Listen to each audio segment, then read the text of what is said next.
En el video anterior explicamos el método analítico para poder resolver un ejercicio de vectores mediante un método que era utilizando los ángulos que ya nos da el ejercicio respecto al eje de las X, y habíamos dicho que cuando usamos esos ángulos teníamos que darle el sentido gráficamente, es decir, en la sumatoria considerarlos negativos o positivos dependiendo de cómo se iban a descomponer dichos vectores en los ejes cartesianos.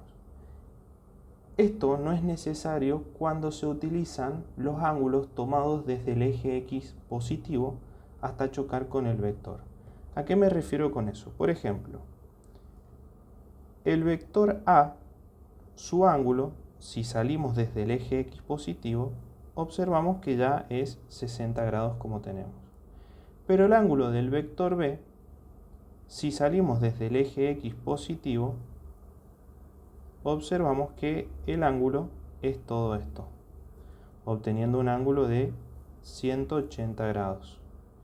Y con el vector C saliendo desde el eje X positivo, estaríamos teniendo un ángulo de la siguiente manera, el cual tendría un valor de 256 grados. Si nosotros tomamos estos ángulos, que en realidad sería la forma correcta de resolverlos, la sumatoria nos quedaría de la siguiente manera. Al considerar ya el ángulo con el eje desde las X, recordar que la trigonometría sería coseno para X y seno para Y. Entonces, esta sumatoria se tiene que cumplir en ambos ejes, tanto en X como en Y.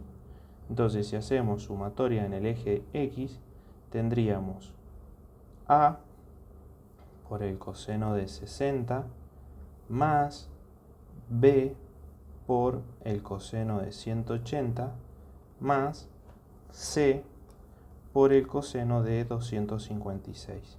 ¿Qué es lo distinto al ejercicio explicado de la forma anterior? Que en este caso, fíjense que siempre pusimos suma. ¿Por qué?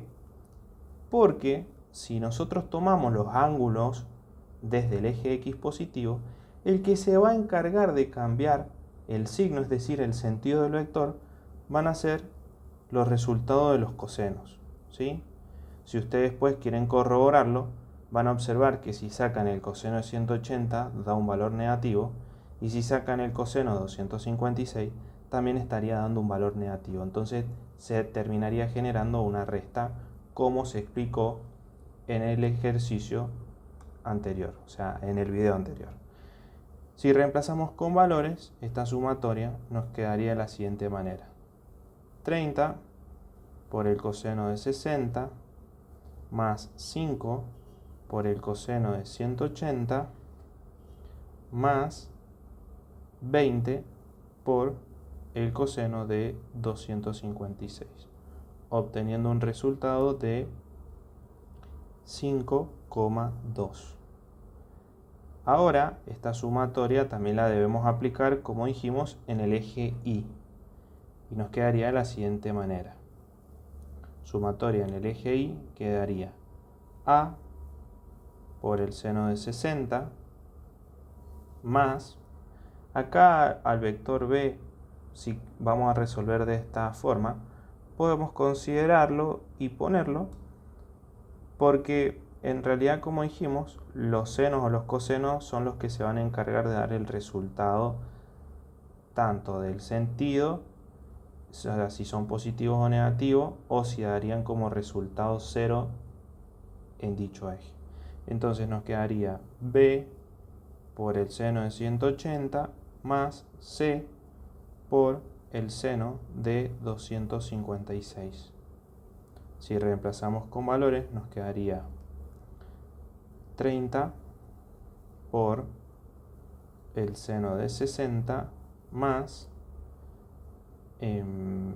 5 por el seno de 180 más 20 por el seno de 256, obteniendo un valor de 6,6 redondeado, como habíamos dicho anteriormente. Si quieren corroborar en sus calculadoras, hagan el producto de 5 por el seno de 180 y van a ver que van a obtener un valor de 0. Entonces, sumar un 0 terminaría dando como que si no existiera. Así que es lo mismo que hacerlo de la forma anterior. Ahora, para calcular el módulo es el mismo proceso. Calculamos la resultante a través de Pitágoras de lo que obtuvimos en X más lo que obtuvimos en Y. Si alguna de las componentes nos hubiese dado negativo, directamente usamos su valor absoluto. ¿Por qué? Porque todo número negativo elevado al cuadrado termina dando positivo. Entonces, en Pitágoras no hace falta que consideremos el signo, lo ponemos en su valor absoluto. Entonces ahora nos quedaría 5,2 al cuadrado más 6,6 al cuadrado, obteniendo una resultante de 8,4. Y para sacar el ángulo sería de la misma forma que lo hicimos en el video anterior.